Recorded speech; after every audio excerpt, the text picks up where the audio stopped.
Y pues como siempre, después de comenzar me toca siempre lo mismo. ¿Alguno de los presentes tiene algún inconveniente con que se esté grabando esta clase para que la puedan ver sus compañeros o ustedes mismos más adelante?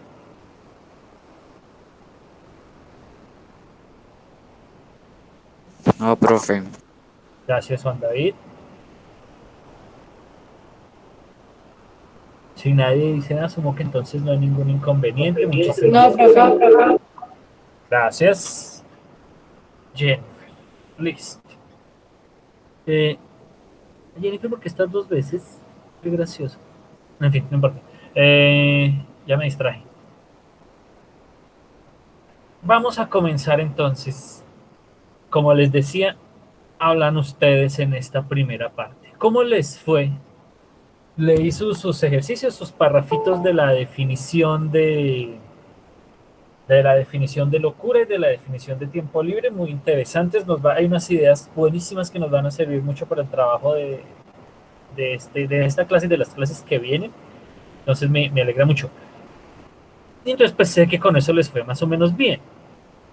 ¿Cómo les fue ahora con la lectura del primer capítulo de Don Quijote? Les repito, yo les tengo en cuenta esta participación, entonces los escucho. ¿Cómo les fue con esa lectura de este primer capítulo? Sharik, bienvenida. Qué bueno verte.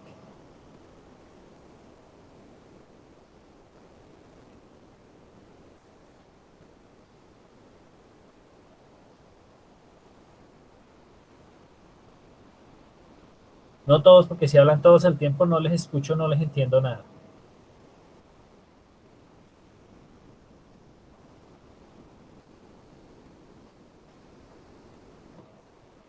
O entonces voy a tener que empezar a señalar nombres así al azar para que empiecen a participar, así como hacíamos en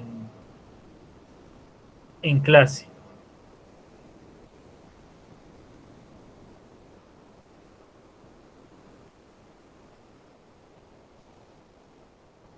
Miguel, cuéntenos a su merced cómo le fue con la lectura del primer capítulo del Quijote.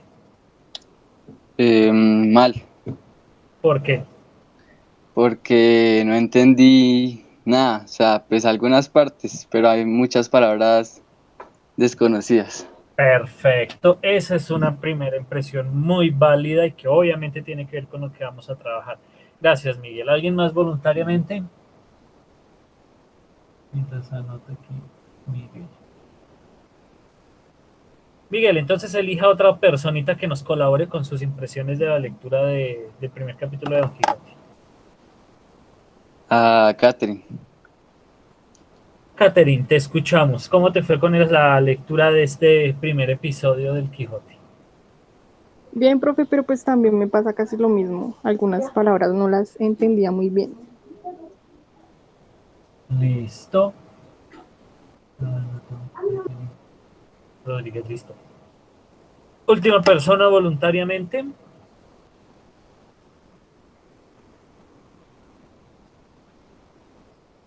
Nadie voluntariamente. Catherine, elige a alguien entonces que nos cuente cómo le fue con la lectura de este primer episodio. A Pinea. Juan David, cuéntenos cómo le fue con este primer episodio. Algo que no tenga que ver con la dificultad del vocabulario, por Pues diría que es como complejo, ok, cuénteme por qué complejo. porque no lo puedo entender muy bien. Eso tiene que ver más o menos con lo mismo, pero bueno, vale que sobre eso vamos a trabajar no solo esta clase, sino de ahora en adelante con este asunto del Quijote, que yo sé, pues fue, como ustedes bien lo saben, publicada la primera parte en 1604. Creo que fue en 1604. No, en 1604 fue la segunda parte. En fin, a comienzos del siglo XVII, o sea, esto es una cosa de hace 400 años prácticamente, ¿no? Entonces, pues es lógico. Y eso, como les comentaba yo de la clase pasada, que esta versión que tienen ustedes, que estaba ahí, la que puse yo en el Schoology, que es la que vamos a trabajar, es una versión, entre comillas, modernizada, una versión revisada del texto, Si no es la versión con la ortografía ni con lo del vocabulario original con el que fue escrita. Porque entonces ahí sí que menos habrían entendido. Porque sí, obviamente es bastante compleja. Pero bueno, sobre eso vamos a trabajar en un momento. Antes de esto, imagínense, hagan el ejercicio y ahorita los pongo que me hagan el favor y me contesten que tienen que hacer entrega de un trabajo final para la clase de lengua castellana. Es imaginación, el trabajo final todavía no les toca entregar. Eh, Tienen que entregar un texto del cual va a depender la nota de todo el año de lengua castellana, digamos. Y esta entrega de ese trabajo final tiene que venir con una introducción por parte de ustedes. Ustedes tienen que venderme a mí, el profesor, ese, ese trabajo. Tienen que convencerme de leer ese trabajo. Tienen que convencerme de que vale la pena invertir mi tiempo leyendo ese trabajo que tienen ustedes ahí, con el cual se están jugando la nota del año de lengua castellana, que no tiene nada que ver con cómo va a ser la clase en la vida real. No, claro que no, ¿quién dijo? En fin, ¿cómo iría ese texto? ¿Cómo comenzarían ustedes? ¿Qué harían ustedes para convencerme de leer ese texto? ¿Alguien voluntariamente?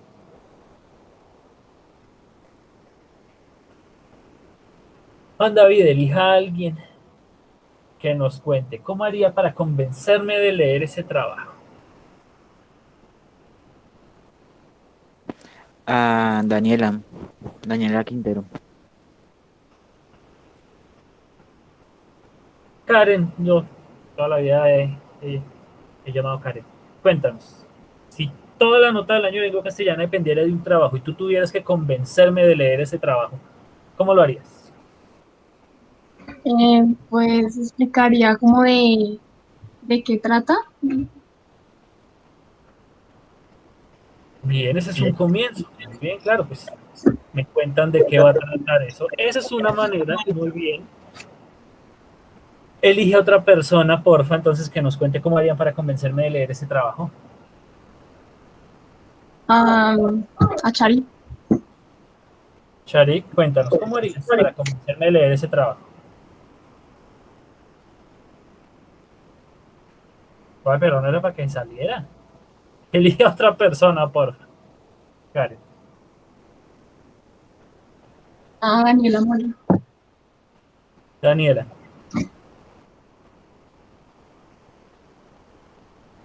Pues no sé, hablaría como de algo que sea interesante.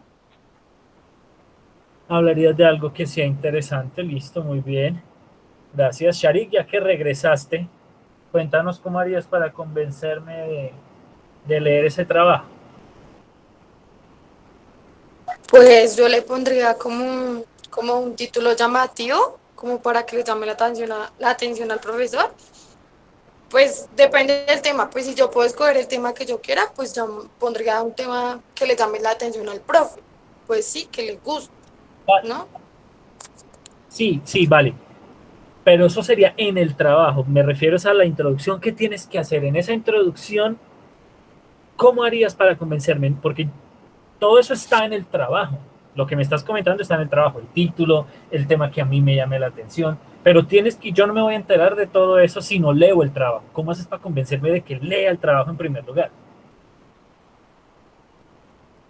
Pues no sé, profe, no sé. ¿Cómo harán para venderme ese trabajo, pues?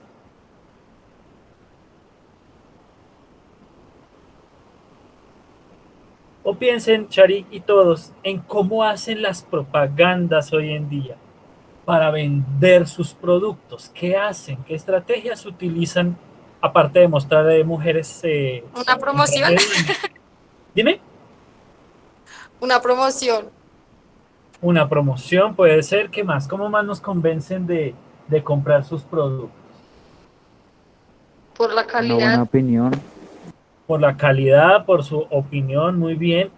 ¿Qué opinión? Ellos le venden a uno diciendo, le venden los productos diciéndole a uno, pues estas pilas funcionan bien, pues sí, sí, son buenas. ¿O cómo hacen ellos? Pues Exagerando. No, sí, Ah, muy exacto. bien. mete No que Sí, sea mejor. mucha exagerando. parla. Dime, Daniela. Que le meten a uno mucha parla, le hablan mucho. Listo. Déjenme que estoy anotando acá sus participaciones. Eh, exacto, le meten a uno carreta. Exacto, así es como... Y eso ha sido siempre en, por todos los medios, con todos los productos. El arte tampoco se ha salvado de esta tendencia de vender sus productos de esa forma. En la época del siglo de oro, que es en la que estamos hablando, los libros en particular, los que se publicaban ahí en la zona de Castilla y Aragón, tenían que pasar por un proceso larguísimo para que les permitieran vender el libro. Tenían que escribirle al rey para pedirle permiso y la tradición editorial era que había uno al menos o varios académicos tenían que dar su opinión acerca del libro. Entonces, antes del comienzo como tal del libro, había opinión del académico tal y del universitario tal y del licenciado tal y que no sé qué más, porque eso era precisamente, así como dice Daniela, de toda la parla que le meten a uno, esa era la parla que había que meterle a las novelas para que la gente, para convencer a la gente de leerlas durante el siglo de oro. ¿Sí? Había que pasar por un poco, había que pagar unas tasas, mejor dicho, era un proceso bastante complejo durante los inicios hasta mediados más o menos del siglo de oro, hasta que comienza pues lo que les decía la clase pasada, que es la democratización de la literatura, que muchísima gente tiene más acceso a ella. Pero pues igual eso ya estaba metido en la tradición, ya no era obligatorio poner todas esas cosas. Pero pues, imagínense, ninguno de ustedes me dio ese ejemplo, pero imagínense ustedes la posibilidad de que en su trabajo hubiera recomendaciones de otro profesor. Imagínense, no, en la introducción yo le voy a pedir a John Jairo o a Nolia o a Julia, al que sea, que recomiende mi trabajo, que le diga, no, léalo, este trabajo es muy bueno. Eso, ay, eso convence mucho. Y entonces, pues esa era la tradición también del siglo de oro. Si había algún intelectual o un escritor o alguien de mucha fama que recomendara el libro, hoy, pues entonces todo el mundo decía, pucha, va a tocar leerlo porque pues, si lo recomienda tal o Pascual, pues debe ser que es bueno. ¿Eh? Ustedes no me dieron esa posibilidad que habría sido muy interesante. Y entonces tratan de convencer al lector de que el libro vale la pena para ser leído. En ese panorama irrumpe eh, Cervantes con su obra, con el Quijote, con Don Quijote de la Mancha. Y esta obra, tras muchos años, después de que muchos estudiosos la trabajaran, por muchas razones, como ya les había comentado, se la nombra la primera novela moderna. Una de esas razones es que es una sátira de esa tradición editorial que había en la época. Voy a compartirles algo que pues no les mandé a leer porque si no entendieron, si les costó trabajo comprender el texto del Quijote, el prólogo y las tasas y la introducción y todo esto, pues les habría costado todavía un poquito más de trabajo. Creo que ya están viendo mi pantalla, ¿cierto que sí? Sí, profe. Eso, gracias. Cervantes comienza la edición del Quijote precisamente con eso, con una serie de las mismas recomendaciones de siempre, de que tal persona, es que ustedes no lo pueden ver pues porque mi cámara no sirve.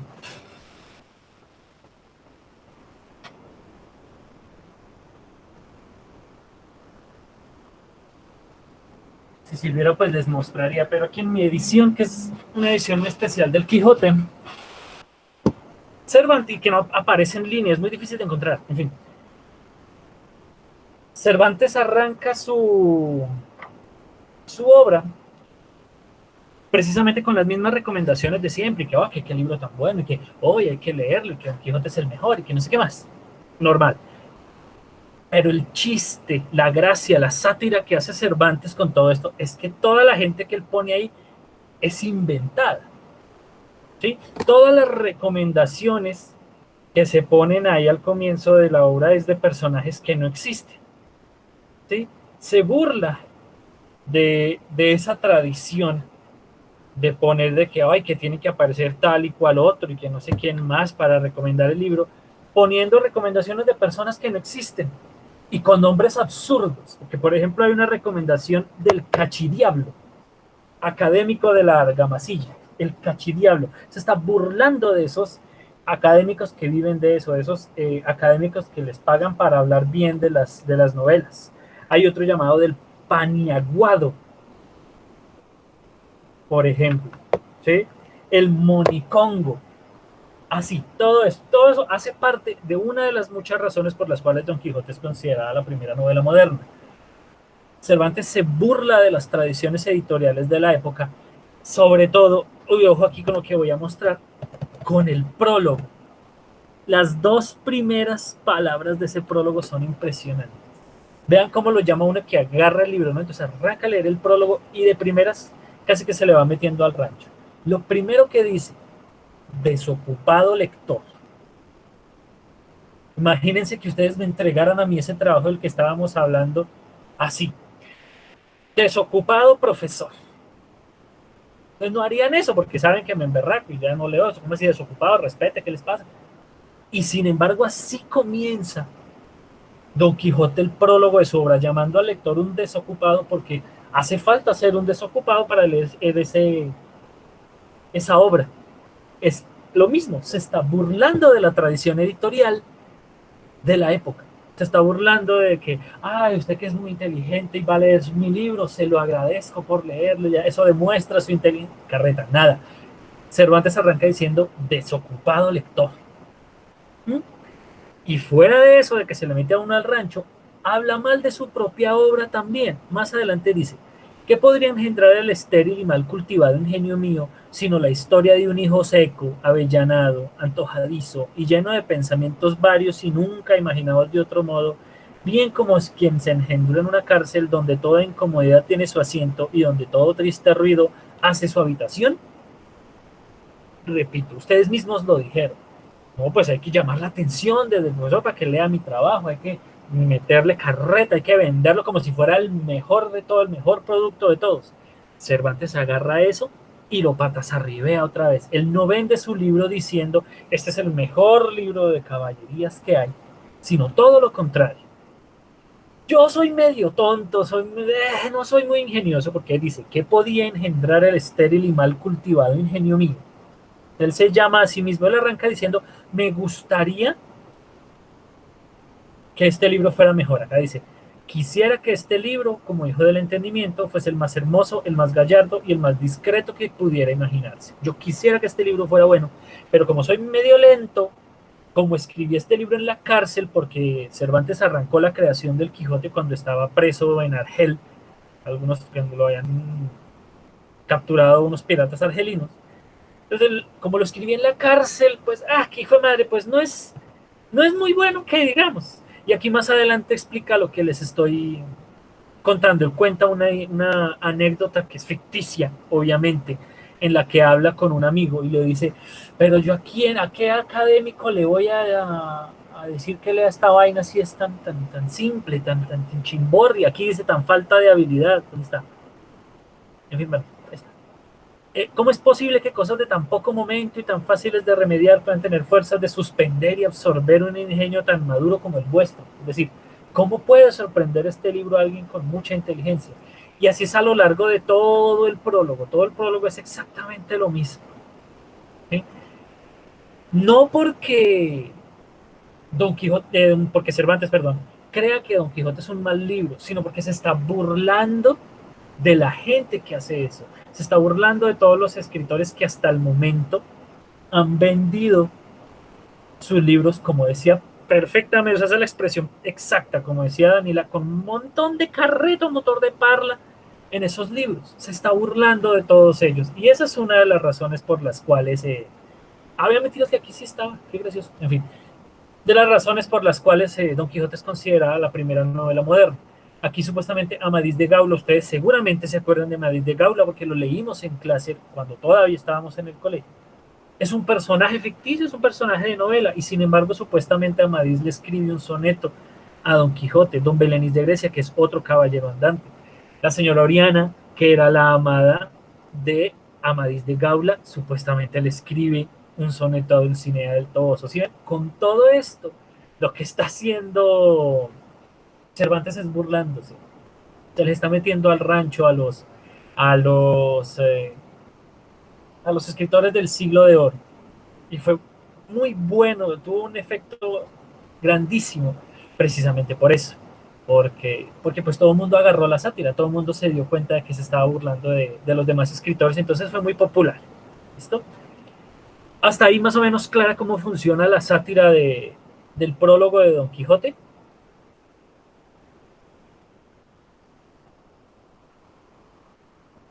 Sí, profe. Vale, gracias. Sí, Vamos a profe. ver, como les decía a los que primero hablaron, gracias. Sí, ustedes no están acostumbrados, obviamente, a leer un texto como esta versión del Quijote, ¿listo? Entonces, entre todos, ya saben, con organización ahí, con su participación por medio del micrófono, porque aquí voy a estar escribiendo, y no los voy a poder ver si me escriben por el chat, vamos a ir haciendo una línea del tiempo de ese primer episodio, simplemente con frasecitas simples, ¿qué pasó? ¿Listo? ¿Cómo arranca el primer episodio? ¿Cómo arranca, perdón, el primer capítulo de Don Quijote?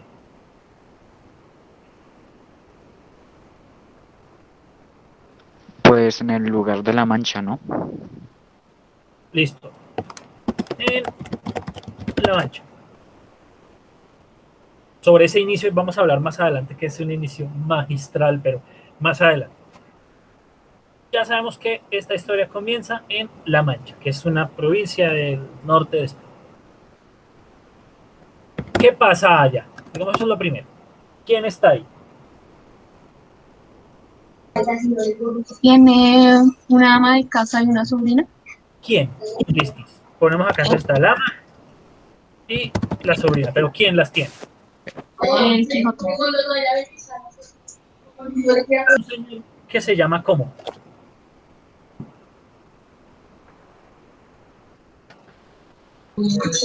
Hidalgo. Es un hidalgo, sí. Es decir, hidalgo no es el nombre de la persona, sino que es digamos, la posición social de esta persona, que quiere decir que es de cierta posición social superior a la de la clase media, que se llama ¿cómo?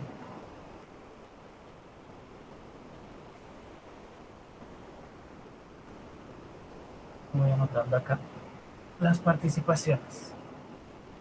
Listo. Chari, que fuiste la última que habló. Porfa, elige a alguien para que nos diga cómo se llama este tal hidalgo que vive en La Mancha, que tiene una ama y una sobrina, y un criado, un mozo además. Lo voy a poner acá.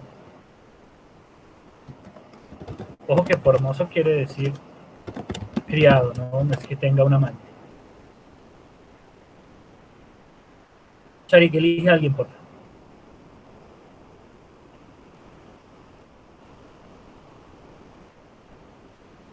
Tal vez no está. Daniela Moreno, elige a alguien entonces, por favor. Tú fuiste la que habló antes de salir.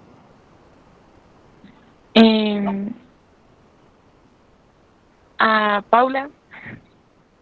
Paula, ¿cómo se llamaba este hidalgo que vivía en La Mancha, que tenía una ama y una sobrina? No sé, profe, yo no me acuerdo. Sí, no se acuerdan. Ojo con esas lecturas, por favor. ¿Listo? Esa es una parte de lo grandioso que es este libro. No se sabe a ciencia cierta cómo se llama. En el texto, miremoslo de una vez ya que lo tengo acá. Quieren decir que tenía el sobrenombre de Quijada o Quesada, que en esto hay alguna diferencia en los autores que de este caso escriben, aunque por conjeturas verosímiles se deja entender que se llamaba Quejana. Pero esto importa poco a nuestro cuento, basta que en la narración de él no se salga un punto de la verdad. Esa es una de las gracias de esta novela también. No se sabe muy bien, no se sabe exactamente cómo se llama. Tiene que ver con la primera línea de la novela, pero les repito, sobre eso vamos a hablar la próxima clase. Listo. ¿Qué hace este personaje? Luego de que nos dicen que tiene más o menos cierta cantidad de tierra, que tiene cierta cantidad de dinero. No tiene mucho dinero, la verdad. Algo tiene. ¿Qué es lo que hace? ¿Cuál es el pasatiempo de este personaje? Le Leía gustaba la libros casa. de... Y esas dos respuestas están bien. Aquí, en este momento, cuando habla de que tiene un ama que frisaba a los 40, no, un ama que pasaba de los 40 y una sobrina que no llegaba a los 20 y un mozo que ensillaba así el rocín como cortaba el césped, una cosa así, en fin. Le gustaba la casa, le gustaba cazar, como dice Miguel, pero luego adquiere la costumbre de leer libros de caballerías. Entonces a este señor le gusta leer, vamos a ponerlo acá, le gusta leer libros de caballerías. ¿Qué pasa después de que adquiere la afición de leer libros de caballerías? Empieza a vender, ¿no? Para comprar más libros. Empieza a vender sus tierras para comprar libros de caballerías, muy bien. ¿Y qué pasa después?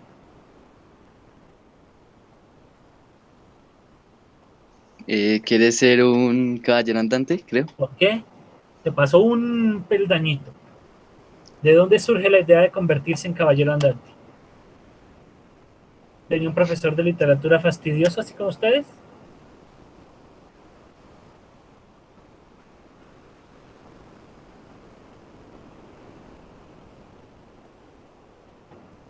¿Qué le pasa a este personaje para que decida convertirse en caballero andante?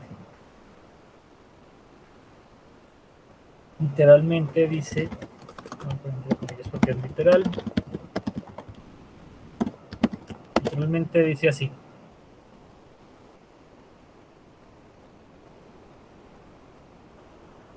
¿Qué quiere decir esa expresión de que se le secó el cerebro, como dice literalmente?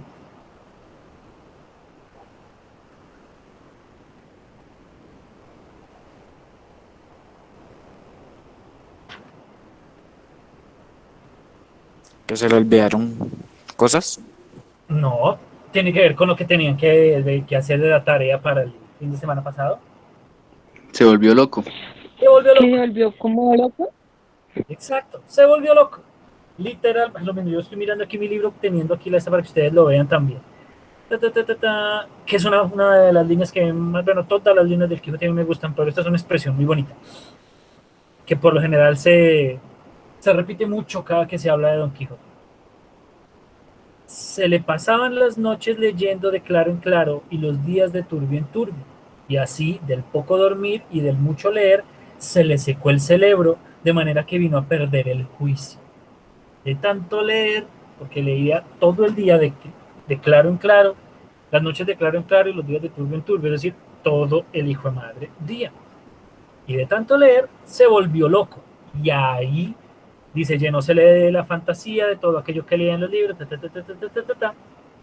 En efecto, rematado ya su juicio, vino a dar en el más extraño pensamiento que jamás dio loco en el mundo. Y fue que le pareció convenible y necesario, así para el aumento de su honra como para el servicio de su república, hacerse caballero andante. Hacerse caballero andante es el resultado de su locura. Se volvió loco y se hizo caballero andante. Eso es lo que pasa después. Y aquí quiero hacer una pausa en la que otra vez les va a tocar hablar. Antes de seguir.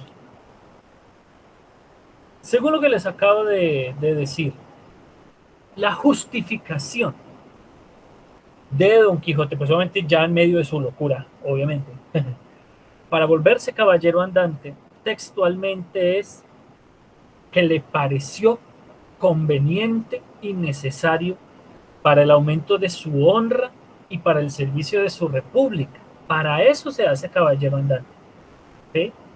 Para aumentar su honra y para servirle a su república, ¿sí? Este es el centro de la locura de Don Quijote. ¿Qué hace? Y ahí es cuando, esta es la pregunta que les voy a hacer para que contesten. ¿Qué es lo que hace loco a Don Quijote? ¿Por qué está loco? Según los rengloncitos que hemos leído y que ustedes debieron haber leído muy juiciosamente el primer capítulo, obviamente se nota.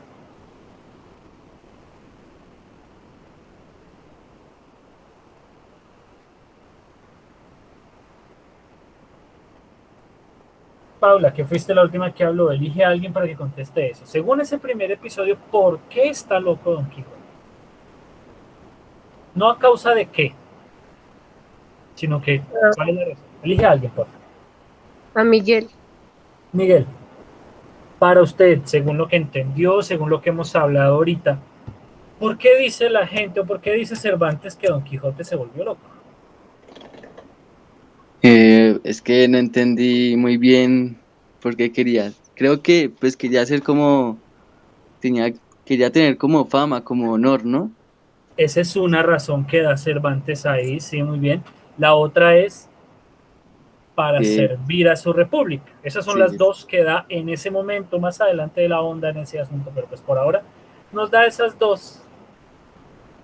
¿A ustedes esa les parece una definición de locura? Porque según lo que ustedes entregaron, ninguno de ustedes hizo una definición de locura como esa. Ninguno de ustedes definió la locura como hacer algo para aumentar su propia honra o para ayudar a su país. Entonces, ¿de qué grado es la locura del Quijote? Y es ahí donde está la pregunta. La necesidad.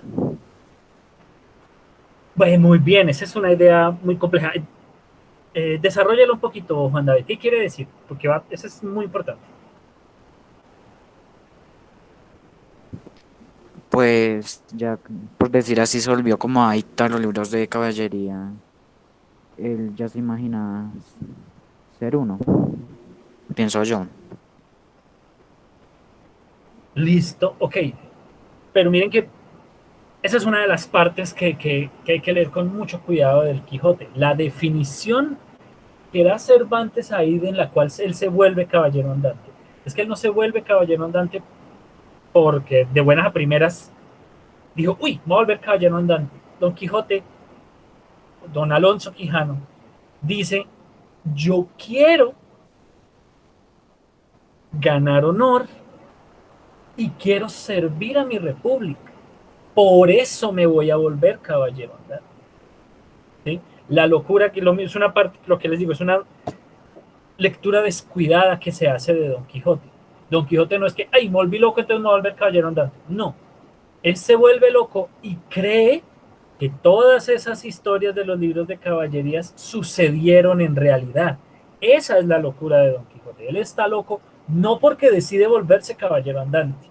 Él está loco porque él cree que todos esos libros que él leyó son historia real y no literatura. Él cree que todos esos son historias que de verdad pasaron.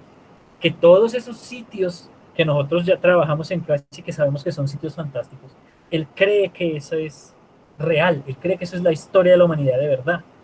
Esa es la extensión de la locura de Don Quijote.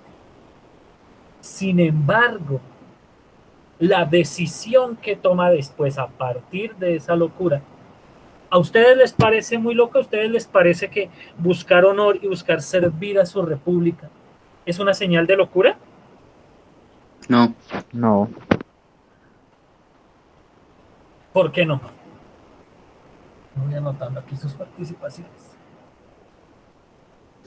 porque es como el cariño que le tiene a la patria donde vive, ¿no? Creo. Perfecto, hay un afecto muy grande a la República, listo, ¿qué más? ¿Por qué no es loco querer ganar honor y servirle a la República?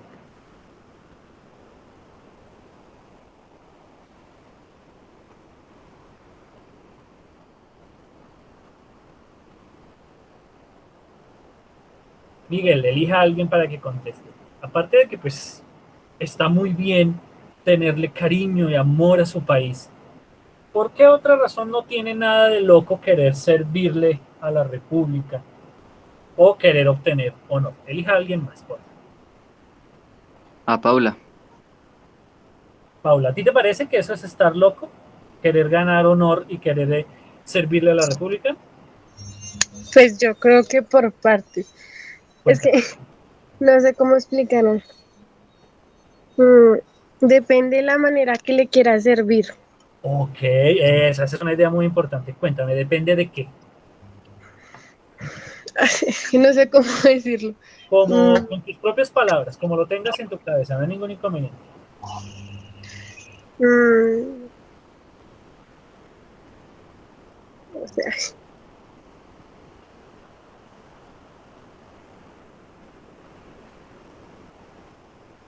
Ahí está el centro de la discusión. Depende.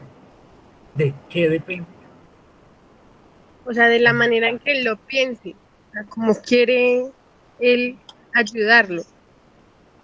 Listo, perfecto. Gracias, Paula. Entonces, está por 100, por eso necesitaba que hablaran, porque ustedes son los que mueven la reflexión. Muchas gracias.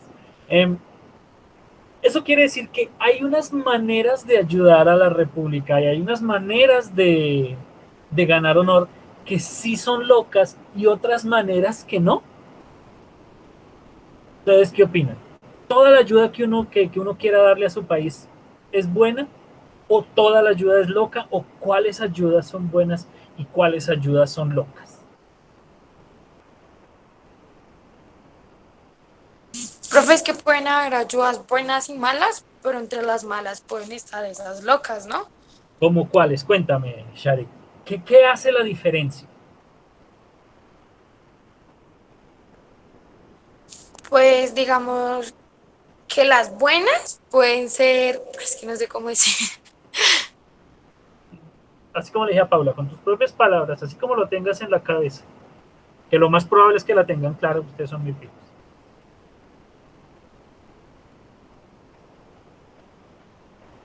Sharik y cualquiera. ¿De qué depende? ¿Qué hace que una acción para ayudar al país sea cuerda y qué hace que sea loca? La intención. La intención. Ejemplo.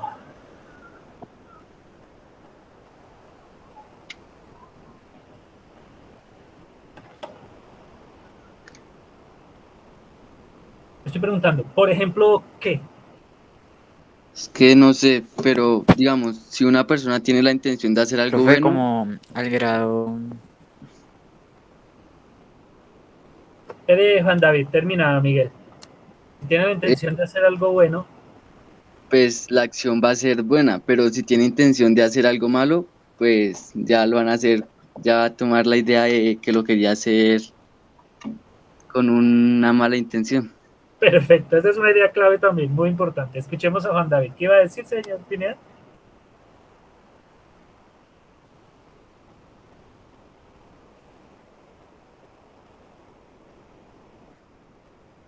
Señor Pineda. profe, es como el grado de arriesgarse, ¿no? ¿Arriesgarse lo hace loco o lo hace cuerdo? Pues yo diría que loco, porque hay unos grados de arriesgarse que son ya muy excesivos. Perfecto, muy bien. Esa es una idea espectacular. Ah, pues pucha, lo que pasa con estas clases es que no duran, íbamos re bien y ya me toca empezar a cerrar para lo que vamos a hacer la próxima vez. La próxima vez vamos a seguir hablando sobre este primer capítulo. Como se dieron cuenta, trabajamos apenas un pedacito del comienzo, todavía nos falta una parte muy importante de cómo se construye el mismo su personaje y sobre eso vamos a trabajar la próxima clase. Lean por favor ese primer episodio, de veras, porque, o sea, pues, vean nomás la reflexión que va, está buenísimo, está muy, muy chévere. Y sobre esa reflexión es que va a quedar el trabajo del día de hoy. Ya vimos, pues según lo que ustedes mismos dijeron, yo no estoy inventando nada, según lo que ustedes mismos dijeron, querer ganar honor y querer ayudar a su país, querer ayudar a su república, como lo dice literalmente ahí Cervantes, No tiene nada de malo, no tiene nada de loco. ¿Sí? Lo loco de pronto tiene que ver con las intenciones con las cuales uno ayuda, como decía Miguel, y según Juan David tiene que ver con el riesgo en el que uno se pone por ayudar a los otros. ¿Listo? Eso es lo que define si ayudar a su país es loco o es cuerdo. Esa idea está perfecta y sobre esa idea, pues más o menos no era esa tal cual a la que quería llegar, pero sobre esa idea vamos a partir para el trabajo que sigue más adelante.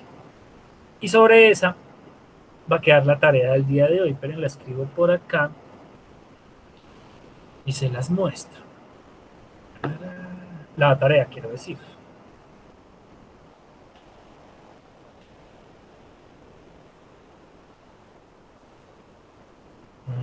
Listo, creo que ya está.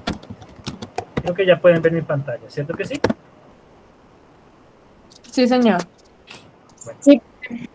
gracias. Ahí está mayúscula, qué bestia. Ojo, a partir de... me olvidé escribir. De lo que le pasa a Don Quijote en su historia, de lo que le pasa a lo largo de todas las aventuras que vive, que son graciosísimas. Yo leo este libro y me muero de risa lo que le pasa a ese pobre viejo. Y digo pobre viejo porque dice literalmente que ya tiene sus años. No es viejito, viejito, pero ya tiene sus años. Entonces, o sea, le pasan muchas cosas muy graciosas que da pesar y da risa. En fin, todo esto que le pasa, de ahí surge la expresión de que algo es una quijotada. Pues porque es una locura que da como risa, que es absurda, que es tirada de los cabellos. Entonces, es como hacer algo que haría el Quijote. Entonces, sale la expresión de una quijotada. Según lo que estábamos hablando hace un momento, hay una línea muy delgada entre qué está bien y qué está, de pronto no bien y mal, qué está cuerdo y qué está loco cuando uno ayuda a los demás. Entonces, van a contestar esta pregunta. Según lo que ustedes crean, sus propias opiniones personales, ¿sí? ¿Cuál es el extremo de ayudar a la localidad de Ciudad Bolívar? Es decir, ¿qué ayuda para la localidad sería una locura? ¿Sí? Entonces, qué sé yo, abrir una escuela de teatro en un salón comunal sería una locura para ayudar a los pelados a que no estén en las calles consumiendo, sería una locura. Sí, no, probablemente no. Yo personalmente pensaría que eso no tiene nada de loco. ¿Sí? Regalarle, repartir toda su fortuna entre todos los habitantes de la localidad sería una quijotada, sería una locura, sería ayudar exageradamente a la localidad. ¿Sí o no? Eso es lo que quiero que ustedes hagan, que tracen una línea. ¿Qué acción o qué acciones, una o varias, de hecho, si son varias mejor, serían demasiado? ¿Qué acciones serían una locura para ayudar a la localidad, para ayudar a Ciudad Bolívar? ¿Listo? Piensen en lo que les digo, es de su opinión personal, según lo que ustedes creen, que ustedes viven y transcurren en la localidad todo el tiempo, para ustedes, ¿qué sería demasiado? ¿Qué sería una locura al momento de ayudar a la localidad? ¿Listo? Obviamente, no sé, justifique su respuesta. ¿Sí? No es que me digan, regalarle un mercado mensual para siempre a todos los habitantes de la localidad sería una quijotada, sería una locura y ya. No, tiene que explicarme por qué a ustedes les parece que eso sería ir demasiado lejos. A ustedes por qué les parece que eso sería una locura. ¿Listo? Ya cada uno de ustedes sabrá qué es o no una locura. Por favor, hagan el ejercicio de leer. Pongo re entre comillas porque no sé qué tanto hayan leído ese primer capítulo. Si ya lo leyeron y yo soy un desconfiado, hagan el ejercicio de releer. Los que no, por ahí uno que otro, que por ahí una personita o dos personitas que estoy mirando que se salvaron, que no hablaron en clase. No sé. En fin, hagan el ejercicio de leerlo, por favor. ¿Listo? Vean que sobre esto se dan unas discusiones muy interesantes y la idea es que el Quijote es muy aplicable para nuestra vida postmoderna. Como les decía yo en la clase pasada, uno nombra esa obra, Don Quijote de la Mancha, y ahí mismo todo el mundo arruga el pico y hace jetas y voltea los ojos. Porque no se ha sabido trabajar. Este libro tiene unas enseñanzas de vida muy importantes. Y esta tarea hace parte de eso, en el reconocimiento del otro, en el reconocimiento de ayudar al otro y de las razones por las cuales ayudamos al otro, hacen parte de la importancia de esta obra. Aparte de muchísimas otras que quisiera trabajar, pero pues no tenemos. ¿Listo? Bueno, ¿alguna pregunta acerca de lo que hablamos o alguna pregunta acerca de la tarea? No, profe. Nada más, todo bien, listo. En la plataforma de Schoology van a encontrarles el espacio para el trabajo hasta el 30 de agosto. ¿Listo? Domingo 30 de agosto es el plazo límite para entregar la tarea. También van a encontrar un gran esfuerzo que hizo, creo que fue Radio Televisión Española, de hacer una versión animada del Quijote. Entonces voy a subir ahí el primer capítulo para que también les quede un poquito más fácil la comprensión de la historia. ¿Listo? Lo que les digo eso es para que comprendan la historia. El texto igual hay que leerlo, porque hay detalles literales, detalles textuales sobre los que vamos a trabajar. Entonces, igual hay que leerlo. Pero pues como para que entiendan qué es lo que está pasando, voy a subir ese video. ¿Listo? Si no es más, entonces, bueno, tienen 5 minuticos, 6 minuticos antes de que comience su clase que sigue, la clase de Magnolia. Entonces, cuídense mucho, por favor. Un abrazo para todos y que estén muy bien. Si no tienen ninguna pregunta, ya se pueden ir. Hasta luego. Chao, Bueno, profe. chao, profe. Chao, profe. Bueno, profe.